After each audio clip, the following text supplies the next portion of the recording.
Robbie Burns Day. Robbie Burns Robbie Day. Burns Day. I actually meant to bring a Robbie Burns poem, but I forgot. Sadly. But thank you No for reminding haggis. us. No haggis today for you. No haggis ever for me, thank you. But the fam will all be having haggis. Okay, I'm sharing my screen. I'm hoping that Adam, what do you see? What do you see on my do you see me? Do I you just see see all of you. I'm seeing you the just see Brady all Bunch. of me? All of me. Let's try this. Let us try this. Maybe here. I have multiple screens happening. So it's possible. Okay. Hello? Hello? Hello? I can see nothing. This will just take a second. My little wheels are spinning. Here you are. Do you want me to give you a thumbs up if it happens? Weirdly, I'll I do can't that. even see you right now. So hang on 1 second. I think it's working itself out. Possibly. Can you see it now? What do you see now? We still got Nothing. you. Still Not got just complaining. me. You look great. Thanks. Thanks. Okay, I think I got it now. There we go. Yeah. Here we are. Okay. What are you seeing? You're seeing place-based audio resources? Yes, we are. Thank you. Excellent. Okay, so tonight we're going to talk about kind of the two big themes of this course, which is the place-based piece, and then we're going to talk about like why audio. So why would we choose audio in terms of a format? And we're going to do some work in Google in the Jamboards. So we're going to work together and collaborate. I'm going to leave those Jamboards open for people who watch the recording. But tonight, maybe for the participants who are here, you can jump in. Amy and I can also contribute and start filling out some of the content in there. So I wanted to share something with you about my own practice teaching and how this is influenced by Amy already. Thanks, Amy. And so I did just want to say thanks to Amy for being part of this, because for me, I just pick up little tips from Amy all the time about being a bit more professional, and it's just like watching Amy work helps me in my practice, or the little things that she says as we're doing our planning. So if you were here last week, you know that Amy and I started working together just a tiny bit during the pandemic. Like, she was giving me tips where I was feeling really uncomfortable with some of the things I was creating, and just kind of gave me the confidence and the push to continue and just try things with these little tips. But part of what I've tried to do tonight is I've tried to script this a little bit, which is something I never do. I never script my teaching. I will do like a lesson plan. I will never script what I'm going to say. But Amy, you told me that in radio, that is something that you will do, right? I think it's a personal thing. And I am not a planner in my personal life, but in my professional life, I'm a super planner. So when I do radio break, if it sounds unrehearsed, amazing, but it is rehearsed. Everything is like planned what I'm going to say. I know exactly what I want and how I'm going to get to the point, unlike this sentence that I've currently started. Over to you, Karen. So yeah, and because I want my voice, so for me, I heard you mention that to me. We met in the coffee shop and did some design planning, and I was like, okay, I didn't do that last week, and I'm going to try it this week. I want my voice to better convey meaning and connection with my students, and I think what Amy is cueing to me, and hopefully through this little tidbit to all of you also, is that just with this insight into how her practice works in terms of being professional and on the go, on the fly, almost, it seems like it is, but it's really, planning as she goes in radio. I decided that I would script myself a little bit for tonight's session. So we'll just see how it goes. It's not something I've done before, but I also think that this could help my learners understand my meaning better. And so I'm going to try it out tonight. I also wanted to just be grateful for Amy again, because I really find value of bringing industry professionals into the classroom for my teaching practice. And bringing in experts. So when I'm teaching project management, I bring project managers in. And so I think it's really cool that as faculty, we can also rely on people from industry to kind of help guide our practice. And we can take what we want from it and consider these professional things. I mean, none of us are podcast experts or audio creation experts. So we can take our faculty work and our academic work and kind of mix it all together. So I'm really grateful for that.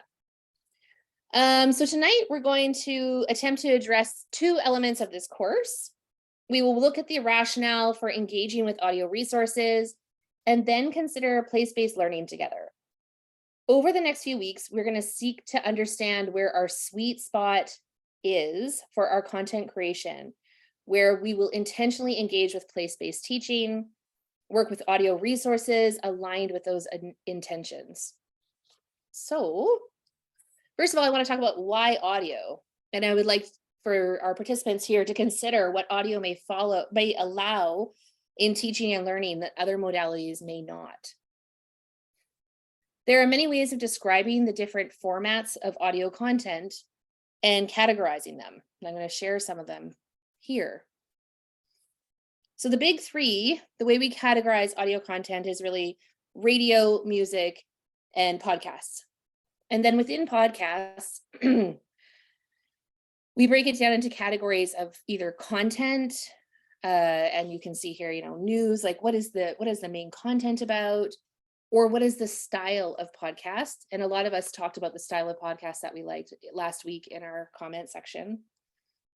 Bello, which is a curated list of top 100 podcasts, they simply create these four categories. So narrative, nonfiction, fiction, conversational, and experimental. And so we're going to look at what kind of categories we might fall into in the content that we want to make. So I'm going to share this Jamboard. I hope, if I can find the Jamboard. I'll find the Jamboard. Are you looking at all my stuff for my school right now? Cool. This is me scripting things. Do. Okay, so I'm gonna share this link. And let's look at, I'll share this in the chat. No worries. We got there. Okay, so page 1 of this Jamboard asks you to think about the content creation, the categories we just looked at, and I'll share my screen again. But around like interviews, I think I have them listed actually on the side. So the categories of content, I took the middle ones, but like, what do you see yourself creating in terms of audio content? What categories would your creation fall into? And then what are you considering who your audience might be? Is your audience going to be a broad audience? People are here for different reasons. I think of my audience as business students, but perhaps not. By the end of this course, I may not be into doing a podcast for my business students. So you can grab a sticky note. If you haven't used Jamboards before, Adam, you certainly have. You taught me how to use them. Debbie, if you haven't used Jamboards before, or for those of you who are joining in from the recording, on the far left side of the screen, you have all these icons, and the fourth one down allows you to have a little sticky note and place it on, and you just type in your thoughts on there and then save it, and it'll land on that. I have to think about what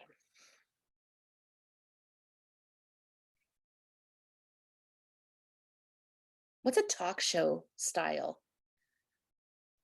Like talk show, like just talk. But like, what does that mean? Do I bring in guests and we're just talking? Yeah, that would be like interview style, like an expert in the field kind of thing. Yeah. What's a chumcast? A chumcast is like,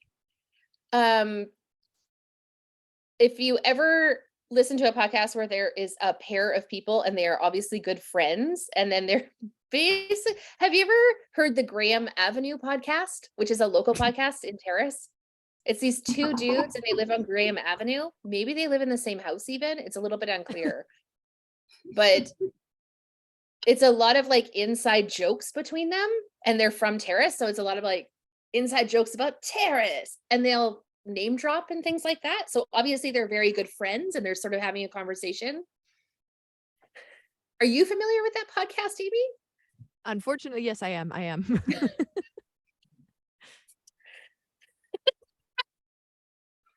I love that podcast. It cracks me up.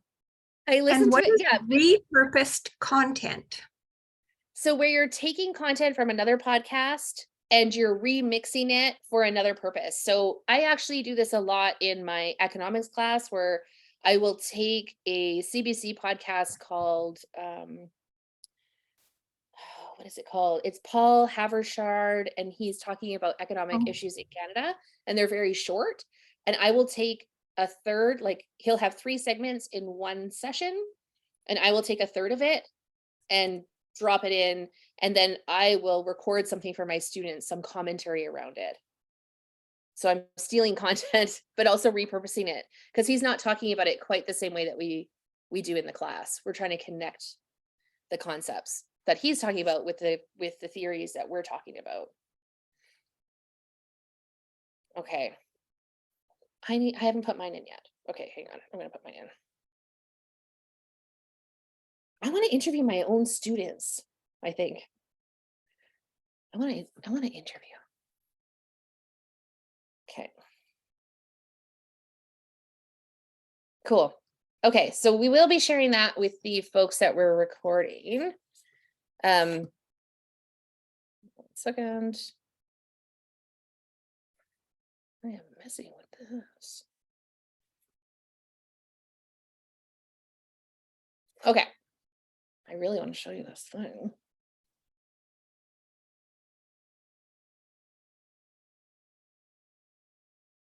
One more question. What's the difference between nonfiction narratives and narrative nonfiction? I don't know.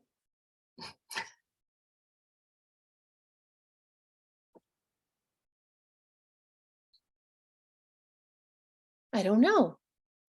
I bet that's I bet that's maybe a mistype on mine. A narrative nonfiction or a nonfiction narrative. I don't. Oh, nope, I don't know.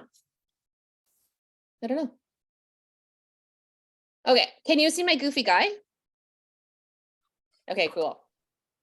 So I wanted to talk about audio because what I've learned about audio in preparing for this class, but also before we put the application into the Student Improvement Fund, is that the motivation to create audio content is quite broad. Some people, particularly with podcasting, they just want to be heard. They might be a voice that they don't see or hear reflected in mass media or in media very often, and they want to be heard and validated. They want to share a personal story.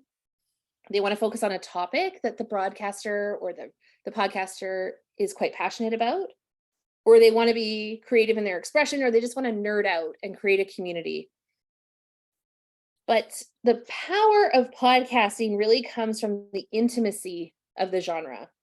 And audio holds a connection with an audience through the use of voice around speaking, because in the case of many people, they're listening to podcasts in a really intimate space, like right in their ears.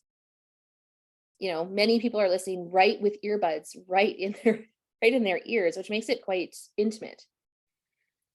Additionally, audio allows people to come together in a sustained way when looking at topics, where in other venues, they may not be able to sustain the topic as well. So one of the things I often say to my students, particularly when I'm teaching economics, is I love it the most when one of them has the courage to be very loud and very wrong. And I really attempt to foster that and create the conditions for that in my face-to-face classes. Loud and wrong expression is really where you can see learning happening, and it opens it up. It's quite courageous to be loud and wrong. And what I found is that other scholars also believe that being loud and wrong is important, and they say it a little more eloquently than me. Lisa Ruddock, in her essay, When Nothing is Cool, talks about how academic discourse has become a place of cruel, ruthless criticism, and that the only way now to replenish academic discourse is through innumerable tiny acts of courage in which people say the uncool things. And I find that this interpretation is a little bit like mine. Like, you have to have the courage to be wrong and a bit loud about it. Social media, which really dominates most of my students' lives, it dominates my life if I let it, is not a great spot for holding the kind of discourse or the kind of space for learning. You can't really be loud and wrong or seen as uncool and then reflect, reconsider, and possibly change your mind in social media. There's just not a lot of room for that. Things turn sour publicly too quickly. And this happens in face-to-face classes as well, where, you know, not all students, it is a pretty unique student who has the courage to be loud and wrong. Particularly in a space where people are just not comfortable. So what I really believe is that by creating audio content, and other scholars actually also believe this as well, the more research I do, that there's something about the intimacy of audio, and there's something about the way it is broadcast that allows people to change their minds and to have a discourse where they're not sure. And so that is quite ripe for learning environments.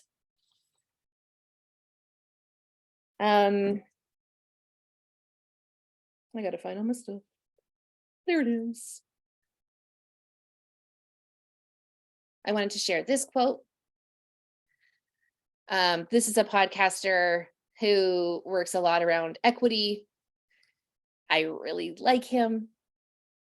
And he says, podcasting is a place where people have kind of agreed to listen and reflect and think, and may even be willing to change their minds and reconsider things.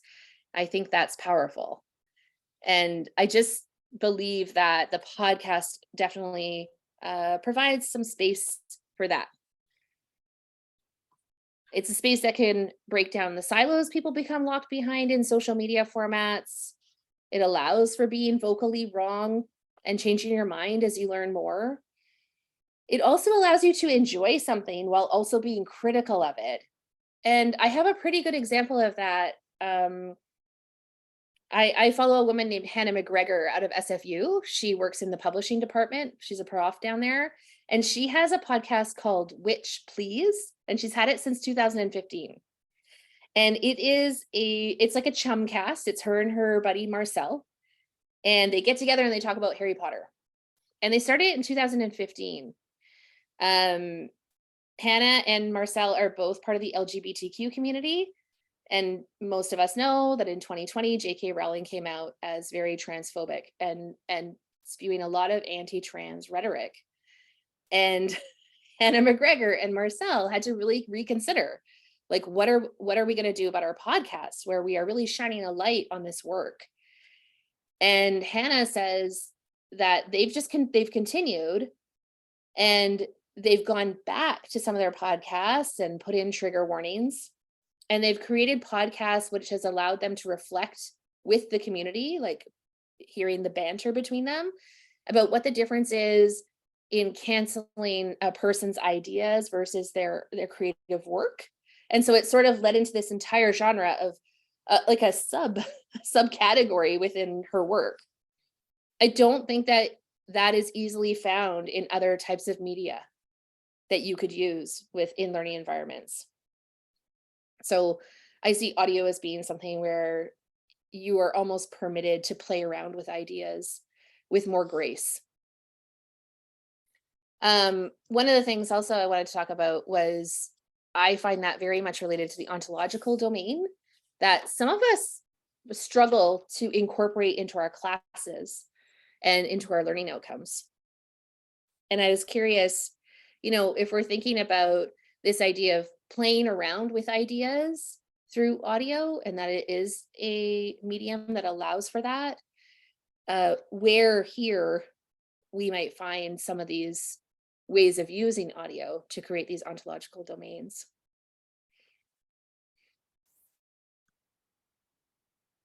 This is a Venn diagram. I love Venn diagrams. It is a Venn diagram by a woman named Siobhan McHugh. Siobhan McHugh is a scholarly podcaster. She's based out of Australia, and she runs an organization called HIP. It's the Hub for Innovation in Podcasting. It includes makers and scholars of audio content and research.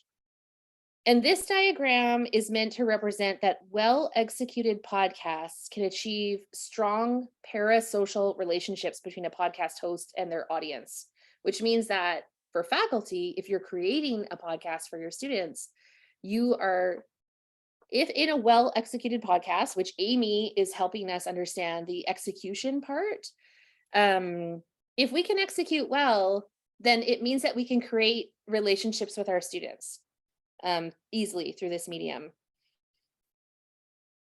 The production of intimacy in podcasts is held by the effective power of sound and voice.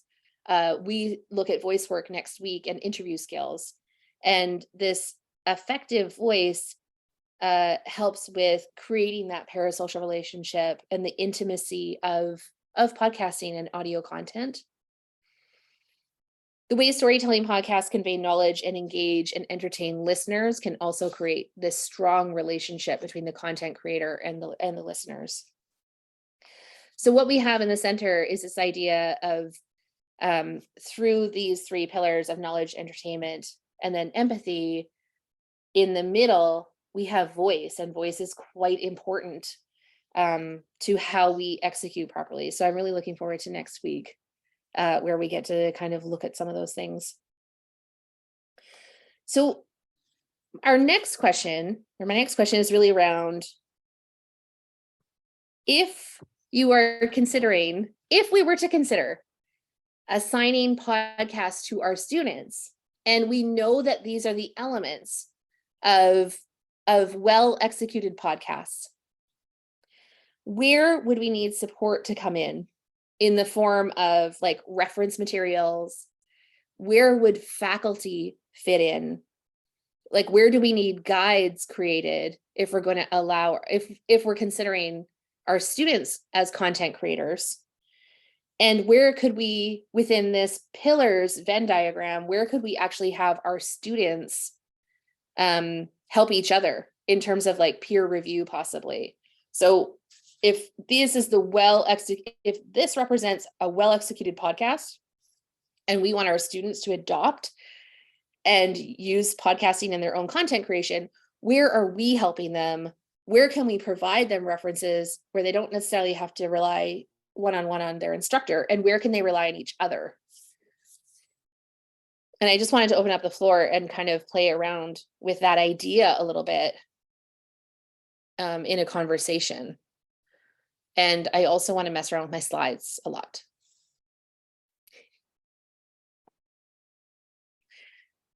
So if we're going to create knowledge, or we're going to ask our students to create knowledge, if we want their podcast to be entertaining, maybe that's not as important. Maybe the entertainment part is not as important. If we want our students to be able to tell a story. Yeah, and I like when you were saying this, I was like, well, this really depends on the discipline scope and what you really want to get out of that assessment process and product. So that's what kind of rings true for me. And then, so having a good understanding of all the dynamics that, because I think sometimes even when we put, like, let's say something quite traditional as a form of assessment, like an essay, do we actually really think about this, like Venn diagram or the Venn diagram for what an essay is? Like, we don't really sometimes think about all the dynamics that go into a successful assessment, right? So I think this is powerful. Like, it's kind of cool because it can show, like, even then putting the quantitative elements to what you're going to grade on certain elements, and then what you're not, right?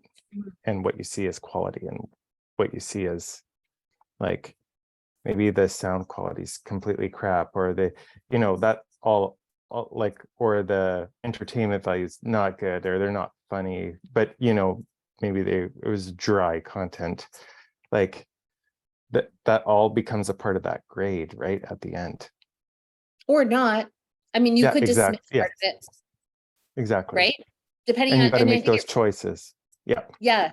And I think I raised the question because everyone's thinking about doing something different. And some people are not teaching, some people are working in the library where they're, offering full support. Adam, you're working with faculty almost as learners, right? So where, if I think about using podcasting in business communications, there are certain elements that I do want them to know how to convey.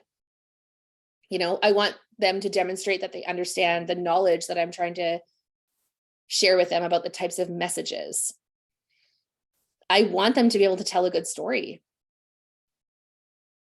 but, and I kind of do want them to have some knowledge of their audio.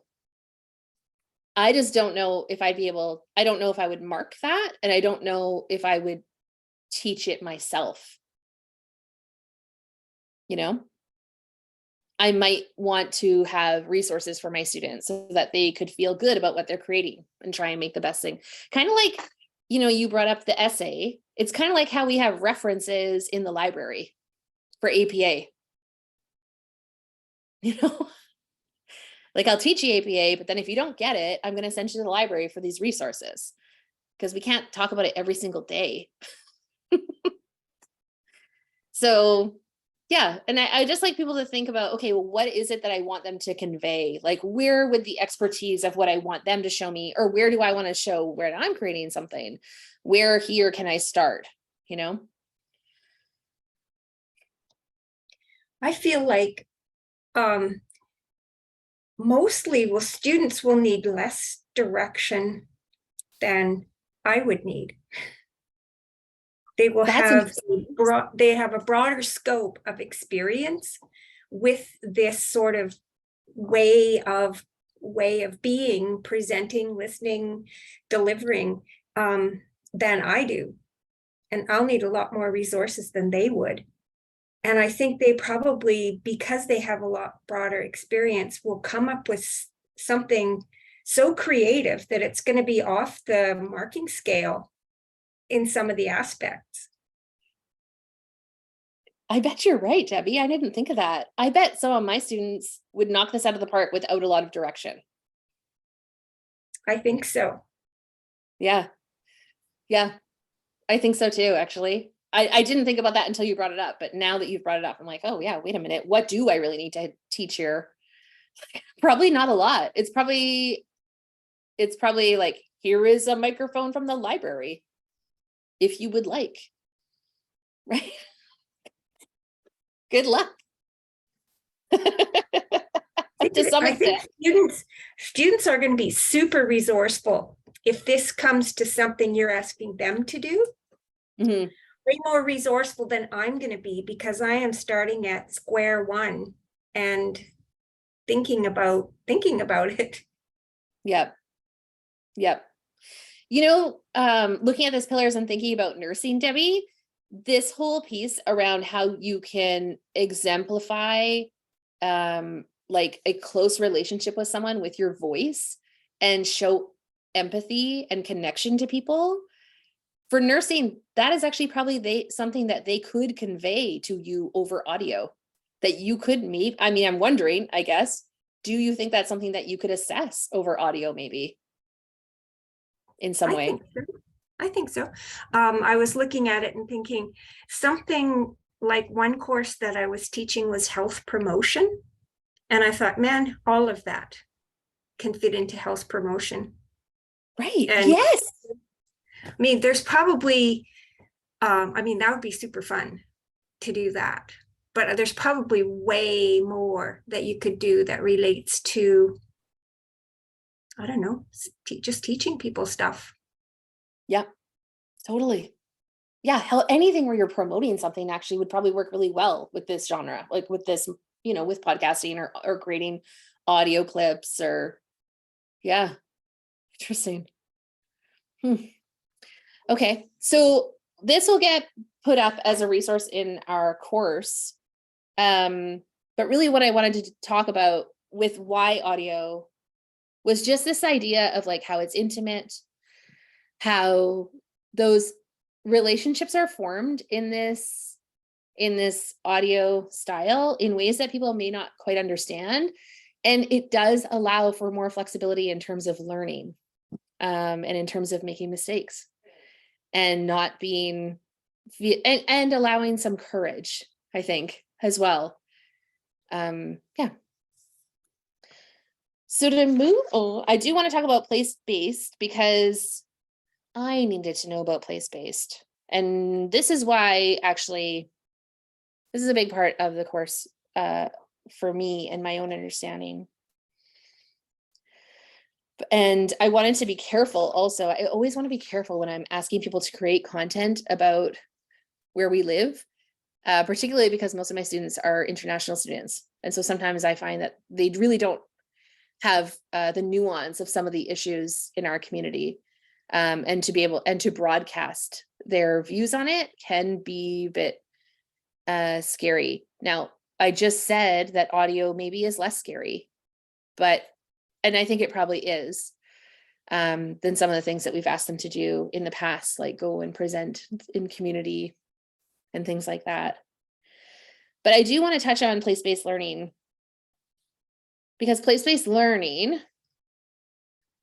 has a few definitions when we look into it. So for Colt, like for Adam, learning that is for, about, and from place is what the Center of Learning Transformation tells us that place-based learning is. And that's the model that we work with.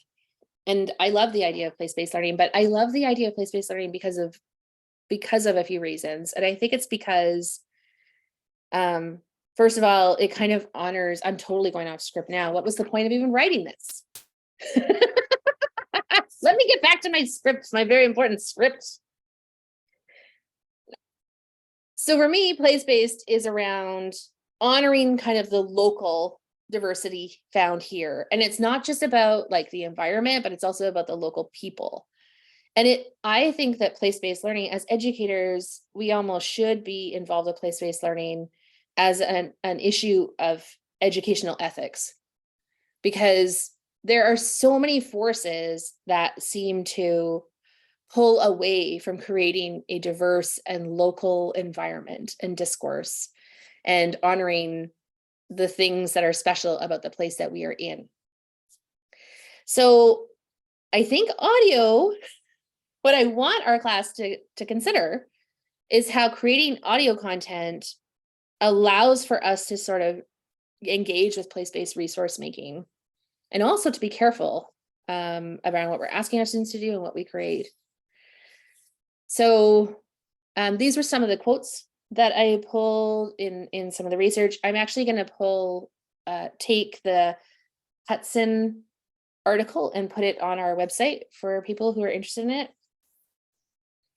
So I'm going to go back to my script. When we're thinking about place for the purpose of this discussion, we think of place as a center, a geography, where people are feeling things about that place, where people are bonded to a geography, which provides them some stability, personal identity, and understanding of self, and where they have an emotional attachment to. So I took a workshop with Colt, and Adam, I don't know if it was you or Carrie who taught this workshop, but the warm-up was, I want you to draw a picture of a place where you feel deeply connected to. And I did this with my students this week in ethics. I do this as a warm-up in this time of year with them. I stole it, I think, from Adam or Carrie. I can't remember. It was in one of the WALA courses or the PIDP courses. And I think everyone here knows that I teach, the majority of my students are international students. In fact, almost all of them. And it was really interesting because none of them drew any place that was on this territory. And none of them drew a picture that was even in Canada. And I kind of know that. I kind of knew that was, I mean, they just got here. They're not really feeling connected. But I think this idea of audio being quite an intimate genre, allowing for us to entertain, provide knowledge and empathy through the power of voice, might help my students, probably all students, but definitely my students, understand the importance of the stories and the value of the place that they find themselves in. So hopefully they can now exemplify some local understandings coming out of Coast Mountain College and the values that we want them to carry leaving our program and into our community or into the communities that they end up living in. So my question for everyone here is, can you see that audio content, or am I deluded, how audio content we create or that we have students create might have the potential to really deepen a place-based meaning for our students because of the nature of its medium, that actually we might be able to really get students into some place-based meaning. And I'm curious also if it's possible that it changes the risk of doing that as well. Because I find that when I engage my students in place-based learning, there is a risk to it, not for them, but for the people that we interact with mainly, because my students are almost like tourists. You know what tourists do to places. Everyone, the locals want to leave, basically. There's so many of them. I feel like this is a really cool idea, Karen, because I think kind of what you're alluding to is like audio is such a good theater of the mind. When you give them other content, it's almost like spoon fed to somebody. But if you give them audio content, you really leave the ball in their court to come up with whatever connection they can. So like, for example, if you do like a meditation podcast and I say to picture yourself in a relaxing environment, you already picture an environment that you're familiar with, and you can make those connections like for yourself personally, which could be like Right. helpful for them. Yeah. Yeah. Yeah. You can. Yeah. I like that. It's almost like you're drawing out their imagination. Yeah. And So then you can make your own creating. personal connections. Yeah. Yep. So, this is how I ponder stories of place. So if we look at this Venn diagram and we think about, how does teaching for a place-based approach work well? How does it work well now, if it does work well? And are there ways to use the unique qualities that audio content brings to these place-based education experiences, or to change what we're doing because we're becoming more engaged with audio content? And then what are the risks and rewards to that? I am going to ask, and I will put this in our oh, you guys have the link, so that I don't have to do that right now. I'll put this in our course space, but if you have any thoughts about answering this question now and you want to do it in Jamboard, that would be great. But I would like you to add something to this over the next week as you consider just what audio allows people to do, what connection it allows them to make, and how we might incorporate this place-based approach, or what audio might allow us to do that we couldn't do before.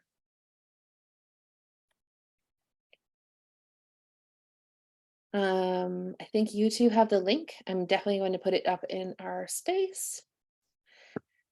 And homework. So this week, what do you need to do? You need to watch Amy's video, which is great. There is a link to it in our WordPress site. There is a activity that you can follow along with Amy in that video where you create a sample recording using Audacity. And then what do? I didn't have the right words for this, Amy. You cut it up and you put it back together. You cut it up. Yeah. All you do is you're going to say the numbers 1 through 10, but you're going to say them not chronologically. And then you're going to take every single number and reorder it chronologically. It's a really great activity to help you like get the feeling of how you would edit something and how you can take out breaths and whatever you want to do with it. It's something that I was taught when I worked back in Calgary, and it is the easiest way to learn like an audio editing software I found. Awesome. Okay, I'm excited and feeling a bit challenged, but I'm into it. I will put the links to this Google Jamboard, which has the 3 pages there where I'm asking people to consider a few questions about how audio and play space might intersect. And next week, Amy gets us right into voice and interview skills, which I'm really excited about actually, because I feel like interview skills is where there's so much here for me to Me learn. too. And I feel like I've kind of set up for the past 2 weeks here, but next week I'm really excited to like delve into the creativity of it and where you can really go with this and how to be a more effective communicator and choose your words carefully. yeah, that would be helpful. Awesome. Okay, any questions? Adam or Debbie, do you have any questions for us?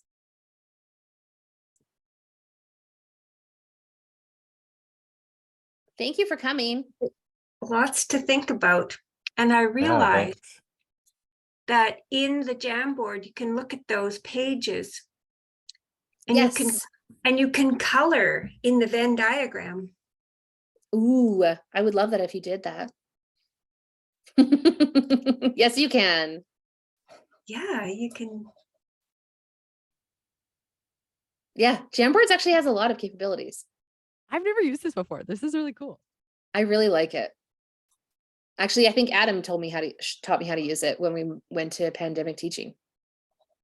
Yeah, If I I love that did, Venn diagram. it was Carrie who taught all of us. So props to Carrie. Yeah. Actually, she will watch this video because she's in this course. Yeah, I saw her little post there. Oh, It's her awesome. comment. Yeah. Yeah. Yeah, she's watching the That's course. so cool. Yeah. Of course, she's back east, so it's like very late where she is. Okay, well, thanks everybody.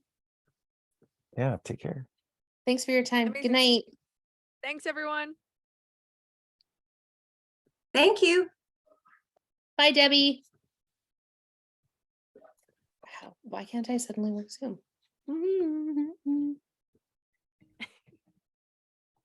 Suddenly. I cannot work Zoom. I suddenly can't work Zoom. I don't know what's happening. I'm on Zoom every day. It's killing I me. was like, I don't know how to help you. No, I know. That's what happens. You just get stuck in it and you're like, oh no. That was really good, Karen. That was great.